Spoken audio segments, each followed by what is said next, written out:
Bonjour tout le monde, c'est déjà un an de la météo sur France 2. C'était super. Les gens ils regardent gentiment, ça me fait plaisir. Tous les personnes handicapées et leurs familles se vont compliquer. Je vous présente la nouvelle Miss Météo et Clémentine. Bonjour Mélanie, eh bien moi je voudrais déjà te dire bravo pour cette formidable météo et pour le message très fort que tu as envoyé à des millions de personnes. Alors tu le disais, pour les personnes handicapées, c'est pas toujours facile en France de trouver sa place dans la société. Si tu es d'accord, on va faire une petite météo un peu particulière pour bien le montrer à tout le monde, ok? D'accord. Alors c'est parti. Eh bien pour ces personnes, comme vous le voyez globalement, du nord au sud, le temps est très maussade. En Bretagne et dans les Pays de la Loire, on a relevé un passage de grêle violent qui provoque des dégâts dans les familles dont les enfants handicapés ne vont pas à l'école. À Nantes, par exemple, Lucas n'est plus accepté en classe à cause de son handicap. Du coup, sa maman a arrêté de travailler pour s'occuper de lui. Ça fait 3 ans qu'il attend de retourner à l'école. Je le rappelle, l'école est obligatoire, c'est la loi, pour les enfants handicapés aussi. Alors on espère bientôt le retour du soleil. Au sud, cette fois, en région PACA, où le soleil, regardez, décidément, ne brille pas pour tout le monde.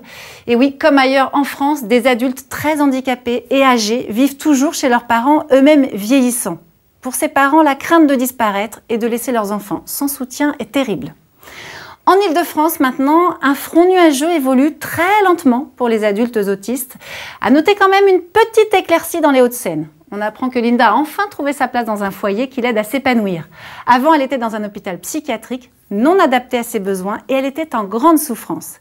Des Linda, il y en a plein en France qui attendent que l'on prenne en compte leur handicap. Et souvent, pour ces adultes, rien n'est proposé car leur autisme n'est même pas diagnostiqué. Et puis enfin, attention, vigilance au nord et la frontière belge. Regardez, on signale une alerte aux orages avec des vents violents. Une tempête qui est due à d'importants flux venus de toute la France. Des personnes handicapées sont obligées de s'exiler chez nos voisins belges, loin de leur famille, faute de solution en France. Et cette situation, elle perdure depuis trop longtemps. Ta météo, elle est triste, ta météo. Elle est triste, hein, ma météo. Tu as raison, elle est un petit peu triste, mais tu verras, je crois que ça peut changer. C'est vrai que, quelles que soient nos différences, nos difficultés, on a tous le droit de vivre de la même manière en France. Moi, je crois que c'est possible grâce à la solidarité de tous. Notre pays doit agir pour tous ses citoyens. Et si on montre bien ce qu'est le handicap, comme toi tu as bien voulu le faire, eh bien je crois que cette solidarité, elle se crée naturellement. Alors ce que je te propose, Mélanie, c'est que très bientôt on se retrouve, toi et moi, on revient là et on va regarder cette carte et je suis sûre qu'on y verra un peu plus de soleil. Tu es d'accord? D'accord. Bon alors on se voit très vite. Au revoir. Au revoir.